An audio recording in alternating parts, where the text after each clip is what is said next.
Reka tubasuhuze mu izina rya Yesu Kristo umwami twizeye. Imana ibaha umugisha mwinshi.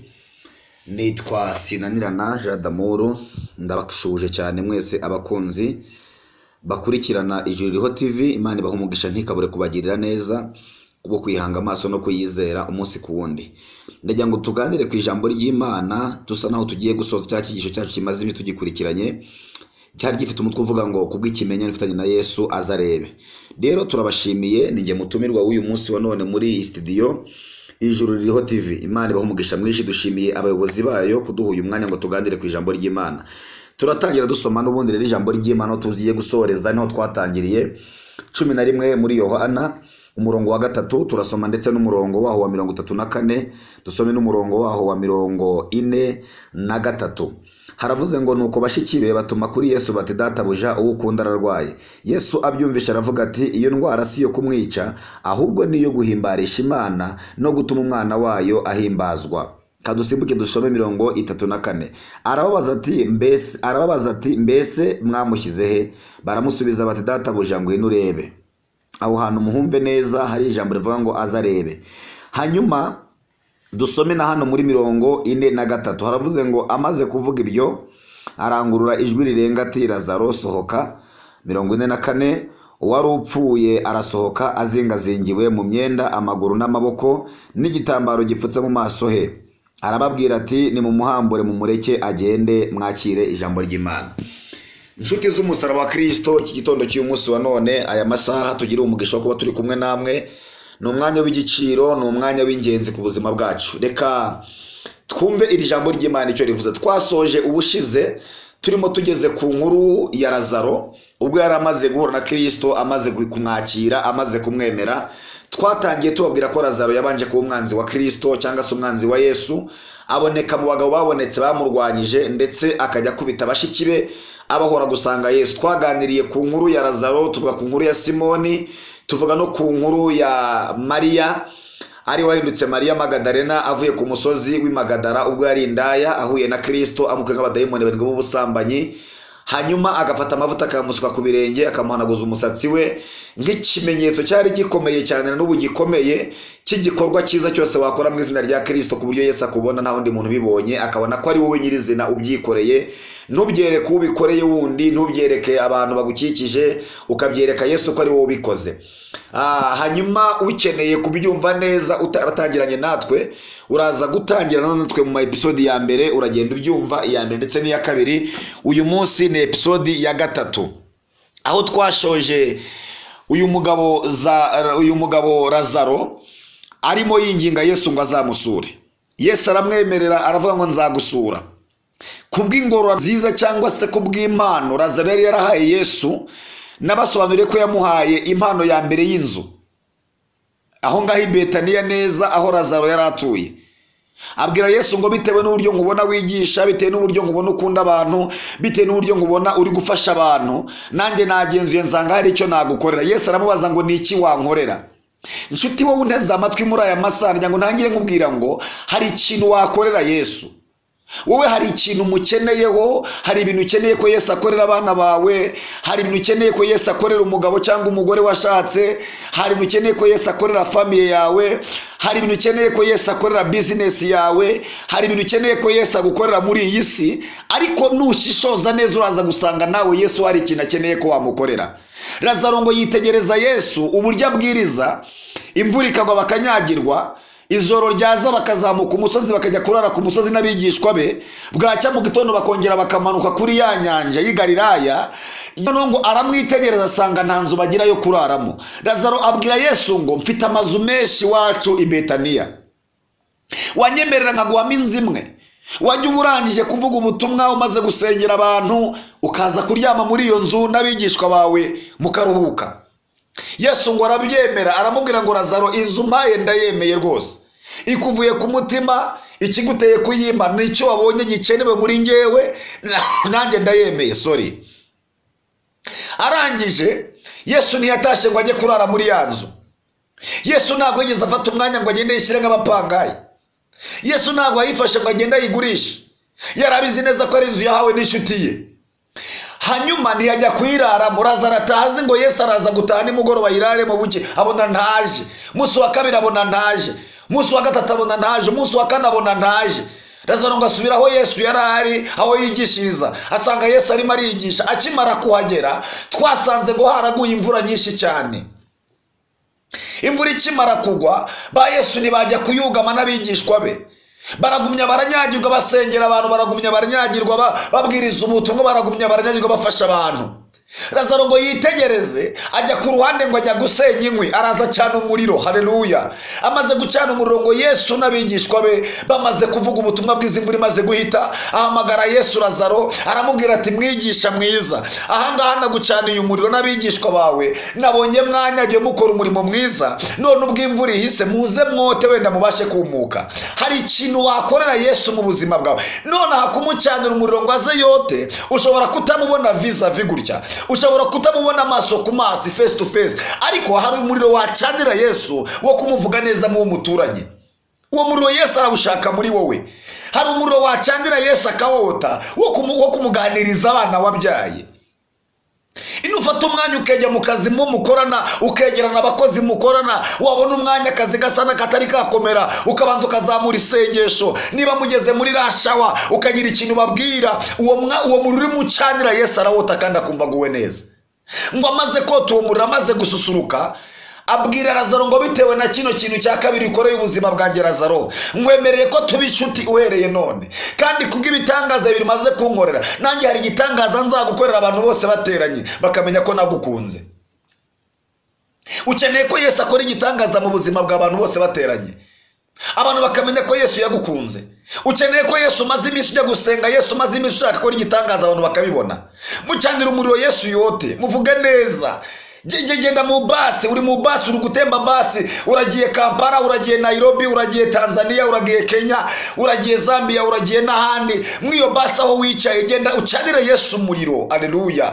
Gerageza kuntu ugenda umuvuga, ugiye kurangura i Dubai, ahari se wuriye indege, uragiye mu Bushinwa cyangwa uragiye mu Buhinde ndetse no muri Amerika n'ahandi, mbabarira ugenda ucanire Yesu umuriro.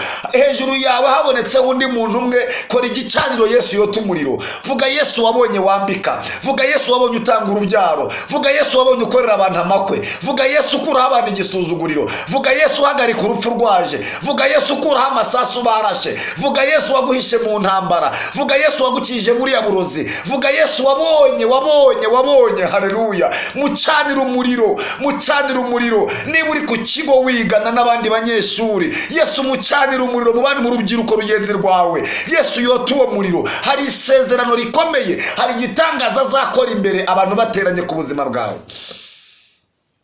Ngo aramubwira ngo hari igitangaza nzagukorera nshuti yanjye Lazaro. Iyo minsi ngo iratambuka, Lazaro ngo aragitegereza. Narababwiye ngo hari igihe Yesu yajya dusura abantu ntibabibone. Lazaro akabwira Yesu ngo wazansuye, abantu bose duturanye Betaniya muri ya mudugudu bakazamenya ko turi inshuti. Yesu akamwemerera ngo nzaza, akamutegereza akamubura. Hakaba igihe Yesu amusura ariko abantu ntibabibone.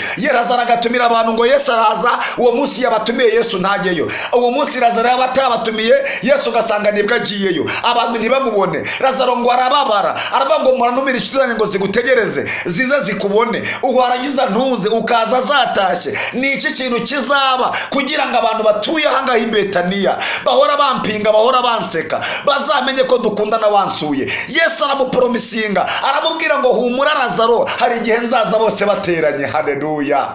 Reka Yesu azabanza bategure, abanza begeranye ze ku buzima bwe bose bateranye, bazamenye ko Yesu wizeye atari umugabo utetereza bamukunze. Igihe kirabaye, Lazaro ngo ararwara, indwara ngiba ndende cyane. Rajya ngo dusoze kino cyigisho, ariko tugeze ku ijambo rivuga ngo nazarebe. Lazaro ngo ararwara, harwara umunsi wa mbere, harwara umunsi wa kabiri. Mariya ngo amutumaho ati ngwino urebe aho twatangire dusoma. Baramubwira ngo ukunda ararwaye. Nago bigeze bashyiraho amazina ye. ntago bigeze bagaragaza ifoto ye, baramubwiye gusa ngo uwo ukunda ararwaye. Yesu ntiyababajije ngo ninde, uwo akunda aramuzi, uwo bakundana aramuzi, umubyeyi bakundana aramuzi, umugabo bakundana Yesu aramuzi, umusore ukundana na Yesu arabizi, umukobwa ukundana na Yesu arabizi. Ntago ari ngombwa yuko bandikaho izina rye, ntago ari ngombwa ko bashyiraho ifoto. Natangiye mbabwira ngo ntibagusobanuza ukuresha n'ukusa, ntibagusobanuza imyaka ufite n'akazi ukora, ntibagusobanuza ubuzima ubayemo. Upfa kuba ukundana na Yesu, uwakunda aramuzi. Imana ishimwe. Bana badusobanuza uko batubona, ariko Yesu aratuzi. Ukunda ararwaye, arababwira ngo nimuhumure. Icyambere, iyo ndwara arwaye ntago ari yo kumwica. Nshuti yanjye, ntago iyo ndwara urwaye imbere y'ubuzima ubayemo ntago ari byo kukwica, ahubwo ni byo gutuma izina ry'Imana rihimbazwa ndetse n'umwana w'Imana agasingizwa. Izere Kristo, wizere Imana, wizere n'abahanuzi, wizere n'abashumba we yahamagaye. Ubuzima bwawe bugiye guhinduka mu izina rya Yesu. Haleluya. Hanyuma ngo bigeze muri 34, hanyuma Yesu ngo arababaza ngo mwamushyize he? Mariya aramusubiza ngo amambere twarakurangiye, buri gihe duhora tukurangira, ariko aho bigeze ntabwo tukurangira uri hano. Fata intambwe nawe utambuke uzurebe. Ndagira ngo Yesu wagiye ubwira ko urwaye, ndagira ngo Yesu wagiye ubwira ko ushonje, ndagira ngo Yesu wagiye ubwira kuri mu mazu y'abandi, ndagira ngo Yesu wabwiye ubuzima bukunanije, Yesu wabwiye ko ukeneye kubaka, Yesu wabwiye ko ukeneye kubyara. Igihe wazamukaga umusozi waramubwiye, igihe wari muri kiliziya waramubwiye, igihe wari mu rusengero waramubwiye, igihe wari mu cyumba usenga waramubwiye. Aho bigeze ntago ari ngombwa ngo umubwire, ahubwo nazarebe we, nagere kuri teri, nageraho ikibazo kiri, wazarebaho ikibazo cyabereye. Mariya aramubwira ngo buri gihe turakubwira, ahubwo noneho ngwino urebe. Ngo aratambuka aragenda ajya kureba aho ikibazo kiri. Bibiliya ivuze iki? Akimara kugera ku mva ya Lazaro, nta kindi yakoze ngo yateye hejuru n'ijwi rirenga. Aho yageze akarira, abayuda bari kurira. Reka aho tuhirengagize kubera ko abayuda bararira. Hari ibintu bibiri nabonye ku bayuda bashoboye. Muntu neza amatwi, abayuda ikintu cya mbere bazi kurira, icya kabiri bazi guhamba.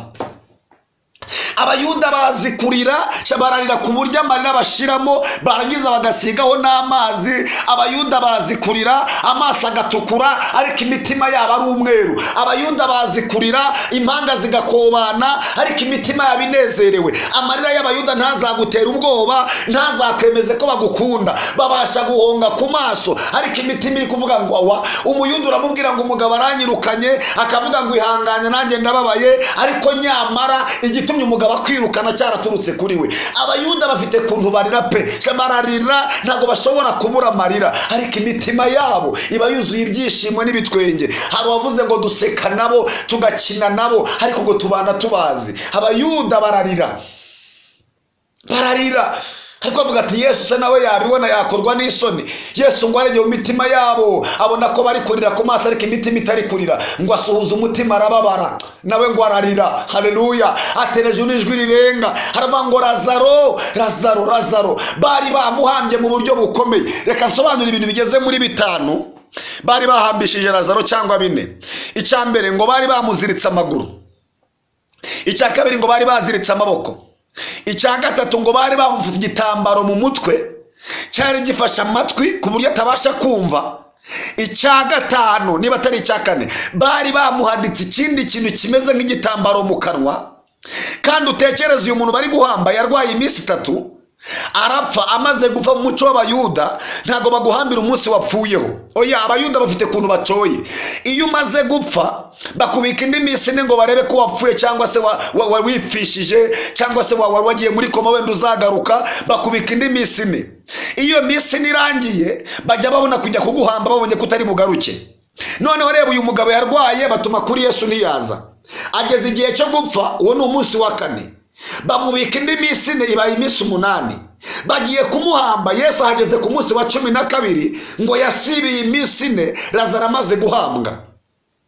Bageze ku munsi wa 2, bageze ku munsi wa 12 baragiye bafata amaguru barayaboha, bafata amaboko barayaboha, bapfuka amatwi n'amaso, bahadira igitambaro mu kanwa, baragenda bashyira mu rutare cyangwa mu mva, Lazaro baramuhamba. Kuki bari bamuhambye muri ubu buryo? Abayuda barahamba nshuti yanjye, bari bazi ngo byibuze Yesu ashobora kuza yamuhamagara akaza kwitaba kongera akabaho, kandi ntabwo dukeneye ko Yesu yongera kugira agaciro muri kano gace ka hano Betaniya.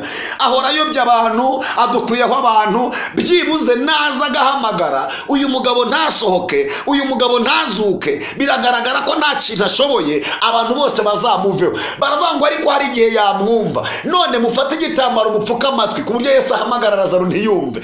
Naramuka yumvishije wenda ntaze kubasha kwitaba, mufate ikindi mushire mu kanwa, umwuka ntuze gusohoka. Nabwo nikiramuka kivuyemo akamwumva, ariko muhambira amaguru n'amaboko Lazaro ataza guhaguruka. Abayuda barahamba nshuti yanjye. Abayuda baguhamba uriho, abayuda baguhamba uri muzima. Yesu yari yatazitangaza rivuga ngo ntago iyo ndwara rwari yo kumwica arasinziriye. Yabwiye abigishwa ngo ahubwo akeneye gukangurwa. Hari ukuntu ubusinziriye Yesu akaba yagukangura, ariko abayuda muturanye ntibamenye ko ari ugusinzira, bakagira ngo warapfuye. Bahambira amaguru ngo utazongera gutera intambwe ugira aho uva naho ujya, bahambira amaboko ngo utazongera gukora ngo utere imbere. Abayuda bahambira amatwi bakayapfuka ngo ntihagire inkuru nziza uzongera kumva. Abayuda bagufunga umunwa ngo utazongera kuvuga ijambo rizagira akamaro mu bandi. Ukaba mu muryango, ukabana nabo, mu kazi mugakorana, ariko baragupfutse umunwa nta kintu wavuga. Abayuda baraguhamba kugeza ubwo umugabo wagushatse agukunda hashira imyaka nk'itanu, bagatangira kumubwira ngo uriya mugore washatse ntimuberanye. Nawe mu by'ukuri yabona kuntu baguhambye agatangira kubona ko atari wowe yakundaga. Abayuda baraguhamba n'umwana wabyaye akakwanga. Abayuda baraguhamba abo mukorana mu kazi bakabazamura, wowe ugasigara wabuze n'uwakuzamura. Abayuda baraguhamba abandi bakabona misiyo, ariko hera abayuda we. Abayuda baraguhamba ku buryo urangura ugacuruza, uzi ngo uzabona abakastoma bakaza kwiduka bagahamba, ugategereza nuzakubaza ngo waranguye kurangahe ukamubura.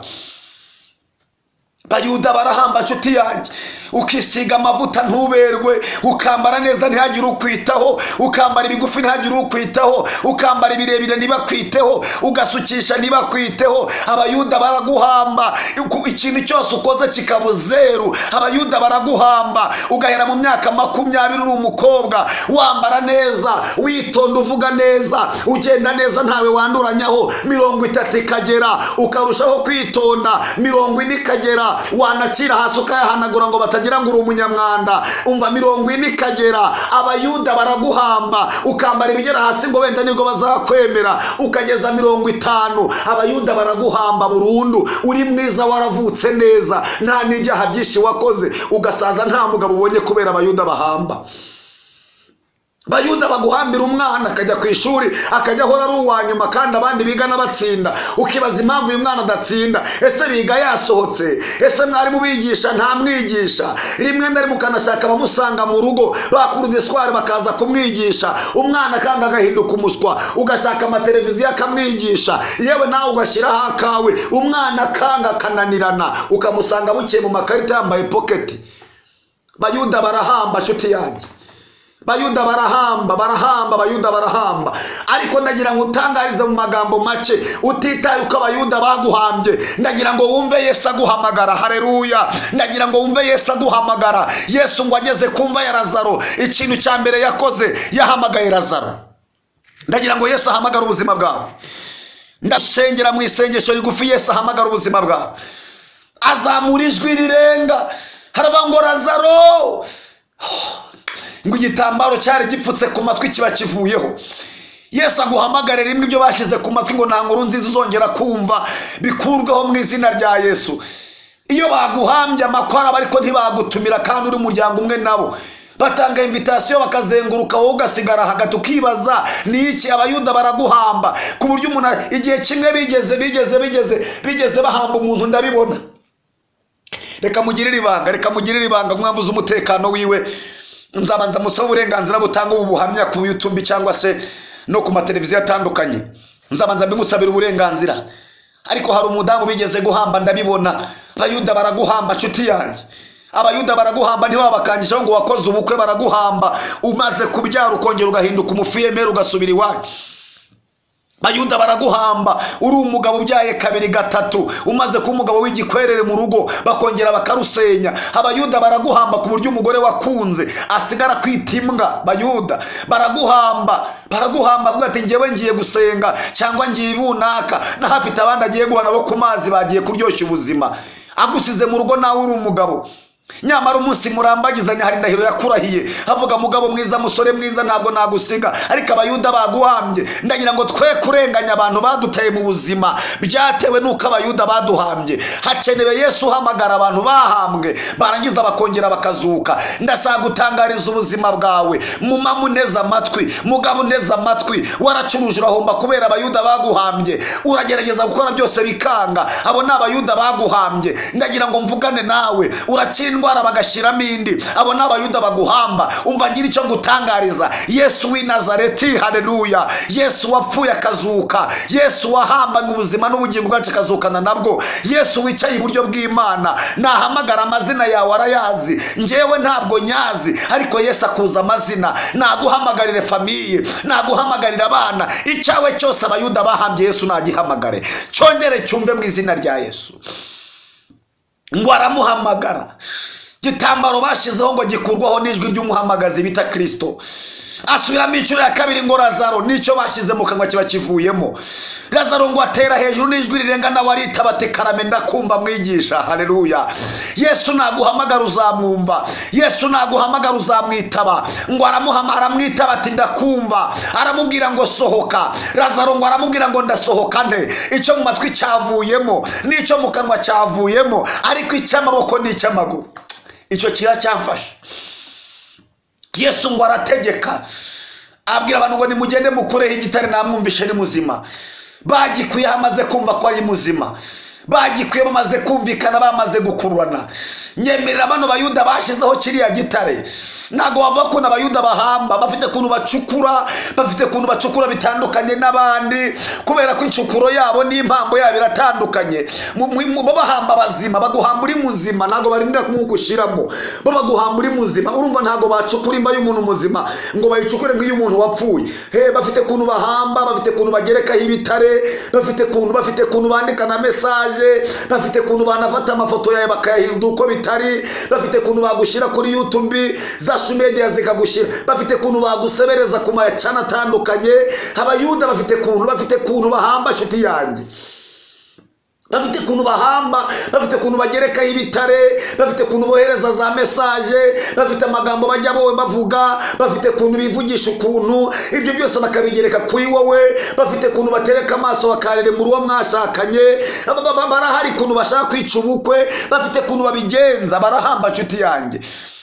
Ngo Yesu arababwira ngo nime mwashizeho kiriya gitare mugende mukimukureho. Ureka bashizeho ayo magambo ku rugo rwawe, abashizeho ayo magambo ku buzima bwawe, mukazi ukora. Uri umukobwa bashizeho amagambo ngo ntuzashaka, uri umusore bashizeho amagambo ngo ntuzabona umugore. Imana ivugane n'umwuka wa ukurimo, wikemeze ko igiye kubategeka bakureho icyo kintu cyose bashizeho. Ngo igitare baragenda barakibirandura bagikuraho. Ahamagara Lazaro ku nshuro ya gatatu, Lazaro ndagutegetse none ahaguruka. Arahaguruka. Niyo bakuboha amaguru n'amaboko batari bakubohora, Yesu avuze ngo haguruka wahaguruka. Avuze ngo jya gucuruza wagenda, avuze ngo jya kwiga wagenda. Upfa kuba hari ikimenyane kiri hagati yawe nawe. Narababwiye ngo ikimenyane ufitanye na Yesu, ikimenyane kubw'ikimenyane cyawe nawe azarebe aho bagushyize, azarebe ubuzima ubayemo. Ngo arahaguruka, ari kugenda biramunanira, arihangana agenda asimbagurika. Ngo ageze ku muryango w'igitare, Yesu ngo arabategeka ati mugende mu muhambura amaguru barayahambura, ati muhambure nayo maboko barayahambura. Lazaro ngo arasohoka ahura na Yesu. Haleluya. Mbabarira bakimara kuguhambura, uhure na Yesu usubiye gukora, uhure na Yesu mu kazi kawe, ugitangira business, reka uhure na Yesu. Ugisohoka mu gitare bari baragushizemo, reka uhure na Yesu. Manuriye ubuzima bwawe, mbwirijwe n'Imana n'umwuka wera. Haleluya. Manuye guhura na Yesu. Ugisohoka aho bari baragufungiranye, uhure na Yesu mu izina rya Yesu. Uhure na Yesu ubuzima buhinduke. Yesu ngo aramuhobera aramwegamiza amushyira mu gituza. Lazaro ngo ashisha yumva yuzura umwuka wera. Haleluya. Yongera kumva ubushagarira buzamuka umubiri, yongera kumva ibyiringiro bimugarutsemo, yongera kumva abaye muzima. Reka uhoberane na Kristo, agahinda watewe n'abayuda karangire. Reka uhoberane na Kristo, agahinda watewe n'ibibazo karangire. Umva, hura na Yesu mu buzima bwawe, hura na Yesu. Uranyumva aho waba uri hose ku iyi si, uranyumva, uhure na Yesu. Aca kurira, ntiwongere kubara, ntiwongere kurira, ntiwongere. Ndahanuye ngo hura na Yesu mu izina rya Yesu. Abayuda baraguhambye, abayuda baririza, ariko nari mpanuye ngo hura na Yesu. Nari mpanuye ngo hura na Yesu, wongere ubeho. Lazaro yaratashe, bashiki be yari yababwiye ngo nababwiye ko nimwizera muzabona igitangaza cy'Imana. Yari yabwiye Mariya ngo Mariya narakubwiye ngo niwizera musaza wazazuka. Mariya ngo aramubwira ngo ndabizi ko azazuka arimo kumuzuka wabera bose. Yesu aramubwira ngo ntabwo azategereza abandi. Nari impanuriye ubuzima ngo ntabwo uzategereza ko abandi bose babanza gutera imbere. Ntabwo uzategereza abandi ngo muzamukire rimwe.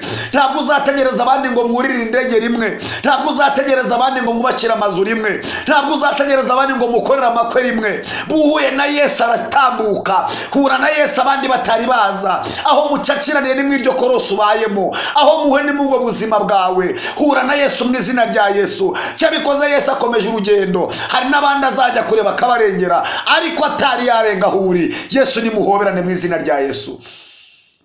Ngo Lazaro bari bazi ko wapfuye, bari bamaze gusa naho bibagirwa. Ngo arongera asubira mu rugo, asubira muri business, asubira mu masengesho, asubira mu kazi kiwe, asubira muri bashiki be. Yesu agumya kubana nabo. Imana ishimwe cyane. Yesu gukuye muri buriya buzima bubi, ntabwo azagusiga, ntabwo azaguhana. Ntabwo navuga byinshi muri uyu mwanya, iminota ibiri migenda, ariko ni message natambutsaga ikubwira ngo Yesu ari mu ruhande rwawe. Mureke dusenga Imana, hanyuma usoke mu gituro. Dusenga n'Imana je nawe usoke muri kino gituro, unyumve unyumvirize cyane. Reka dusenga n'Imana igusohore muri kiriya gituro bari baraguhambyemo abayuda, abo wisi inshuti bari baraguhamye. Ariko kadusenge abo wizeye, abo wiringiye, abo wakunze baraguhemukira, bafata umutima barawangiza bagendeye ku rukundo wabahaye. Ariko Yesu nta kindi kimuzanye, aje komora ingoma mu mutima wawe. Reka dusenga n'Imana kandi wizere Kristo, wizere Imana Data n'Umwuka Wera. Mana mu izina rya Yesu Kristo w'i Nazareti, wowe uvuga ijambo rimwe gusa isi yose ikakumvira, wowe utegeka byose bikakumvira, wavuga bigakomera. Abanditsi barakuvuze, abaririmbyi barakuririmbye, abavuga imivugo barakuvuze, abahanga barakuvuze, abasizi barakwanditse, abatarama baragutaramiye, abacuranzi baragucurangiye. Uri data, uri data, uri data, uri data, uri Ramasabahoti, uri Adonai, uri Elishadai. Nta yindi Mana ihwanye nawe mu isi ndetse no mu ijuru uretse wowe ukora ibikomeye, abana abantu bagatangara. Nsengeye buri muntu wese uteze amatwi ubasha kumva kino kiganiro cyo muri iyi minota mike cyane ishobotse, ubuzima bwe nibuhinduke. Numuvana ahantu mushyira ahandi, nuhindura amateka y'ibyamuranze, numukure mu maso y'abayuda, numukure mu bitwenge by'abayuda. Iyi nkuru y'ubutumwa bwiza ni ikikiri cya gatatu turangirijeho rino jambo. Ndasenze kugira ngo wayikurikiranye hereye iki cya mbere ahabwe umugisha mwinshi cyane, impinduka mu buzima bwe no mu bye byose iboneke mu izina rya Yesu. Ninginze Umwuka Wera agezaho ntabasha kugeza, angereze hirya cyane, abisobanure kurenza uko nabisobanura, kandi abiherekeze, abikoresha imirimo n'ibitangaza amatwi y'ababyumvishe. Byose mbisabye nizeye mu izina rya Yesu Umwami wacu, amena. Ndabashimiye, Imana ibamugisha mwinshi cyane, tuzasubira. Amen.